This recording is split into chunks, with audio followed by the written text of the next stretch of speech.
Sir ఇక్కడ ఒకటి ఏంటంటే అంటే కుజదోషం ఉన్న వాళ్ళు ఇద్దరు మ్యారేజ్ చేసుకోకపోవడం, మ్యారేజ్లు అవ్వట్లేదు, ఈ రకంగా చాలా జరుగుతూ ఉంటాయి. చాలా క్వశ్చన్స్ మనం మాట్లాడే ఇంతకుముందు ప్రీవియస్ వీడియోస్ చేసాం. అయితే ఇక్కడ ఒకటేంటి అంటే ఎక్స్ట్రా మ్యారిటల్ అఫైర్స్ అనేది ఏదైతే ఉందో వీళ్ళిద్దరికి పెళ్ళయిన తర్వాత, అంటే కుజదోషం ఉన్న వాళ్ళు అంటే జాతకాలు చూసుకోనో పెళ్లి చేసుకున్న తర్వాత ఎక్స్ట్రా మ్యారిటల్ అఫైర్స్ ఉంటాయి. అంటే భార్య వేరే వాళ్ళతో అక్రమ సంబంధం పెట్టుకోవడం కానీ, లేదా భర్త వేరే అమ్మాయితో పెట్టుకోవడం కానీ ఇలాంటివి జరుగుతుంటే వీళ్ళిద్దరి మధ్యలో మాత్రం సరిగ్గా ఉండదు అని చెప్పేసి అంటూ ఉంటారు. ఇది ఎంతవరకు కరెక్ట్ అంటారు? ఇది ఇప్పుడు మీరు అడిగిన ప్రశ్నకి అంటే కుజదోషము అక్రమ సంబంధాలకు ఎంతవరకు కారణం? సింపుల్, వన్ లైన్లో అంతే కదా. మరి ఎప్పుడైనా గుర్తుపెట్టుకోండి, కుజదోషం డైరెక్ట్గా అక్రమ సంబంధాలను ఇవ్వదు. ఓకే, స్ట్రేట్గా కేవలం కుజదోషం అక్రమ సంబంధాలను ఇవ్వదు. Okay, right. దానికి సపోర్టింగ్ యోగాస్ ఉండాలి. దాన్ని సపోర్ట్ చేయాలి. ఆ కుజదోషాన్ని ఆ వైపుగా మరలించే యోగాలు ఉండాలి. అర్థమవుతుందా? జాతకంలో అటువంటి వ్యక్తి మాత్రమే ఇంకొక స్త్రీ లేకపోతే మరొక పురుషుడు అటువంటి వాళ్ళ దగ్గరికి వెళ్ళే అవకాశాలు ఉంటాయి. అంతేగాని కేవలం కుజదోషం వల్ల ఇతనికి మ్యారేజ్ అయిన తర్వాత ఇంకొక అమ్మాయితో సంబంధం ఉంటుంది, లేకపోతే పెళ్ళికి ముందు ఇంకొకరితో సంబంధం ఉండొచ్చు, చెప్పలేమండి. కుజదోషంలో కూడా ఒక 2-3 కాంబినేషన్స్ ఉంటాయి.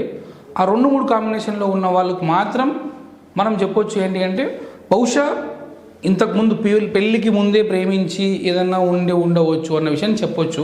అది కూడా ఏంటంటే ఎప్పుడైనా సరే అండి, జాతకంలో ఒక యోగాన్ని మనం బ్లైండ్గా తీసుకొని ఒక పుస్తకంలో ఒక రాసి ఉంటుంది, ఈ పలానా దగ్గర కుజుడు ఉంటే పలానా దగ్గర శని ఉంటే ఇట్లా ఉంటుంది అమ్మాయి జీవితంలో కానీ అబ్బాయి జీవితంలో కానీ.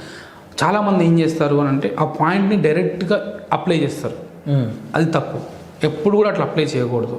ఎందుచేత అని అంటే ఒక యోగమే కాదు, యోగం భంగం కూడా ఉంటుంది. ఇందాక మీకు చెప్పాను, కుజుడు ఉన్నాడు, మిగతా 8 గ్రహాలు వెకేషన్లో లేవు కదా.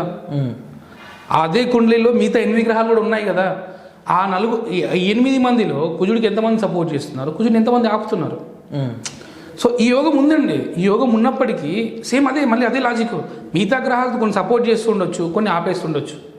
ఓకే, అర్థమవుతుందా? ఆపడం వల్ల వాడు చేయలేకపోవచ్చు, ఇంకో సంబంధం పెట్టుకోలేకపోవచ్చు. అది కూడా కన్సిడర్ చేయాలి. అంటే ఇది ఎప్పుడు తెలుస్తుంది అంటే జాతకాన్ని క్షుణ్ణంగా పరిశీలిస్తేనే తెలుస్తుంది. ఓకే, కేవలం ఒక యోగం ఉంది అని బ్లైండ్గా ఎగిరి గంతేసి చెప్పకూడదు. ఉంది ఇట్లా ఉంది చేస్తారు, తప్పు. ఎందుకంటే మనం ఏం చేస్తున్నాము, ఈ ప్రెడిక్షన్ మీరు అడిగిన ఈ ఒక్క ప్రశ్నకు మాత్రం ఏంటి అంటే ఫలితం మనం చెప్తున్నాం. ఒక జాతకం వచ్చింది, అమ్మాయికి కానీ అబ్బాయికి కానీ అక్రమ సంబంధం ఉంటుంది, లేదంటే ఇంకొక వ్యక్తి సంబంధం ఉంటుంది అని చెప్తున్నాము అంటే క్యారెక్టర్ అసాసినేషన్ చేస్తున్నాం, అతని యొక్క వ్యక్తిత్వం మీద మచ్చేస్తున్నాం. అవును, అర్థమైంది. అది శాస్త్రం పరంగా తప్పు. ఓకే, చెప్పకూడదు, ఆ వ్యక్తికే చెప్పాలా. సరే, ఒక పని చేద్దాం సార్. పోనీ ఇదే క్వశ్చన్ ఇంకొకటి అడుగుతాను మిమ్మల్ని.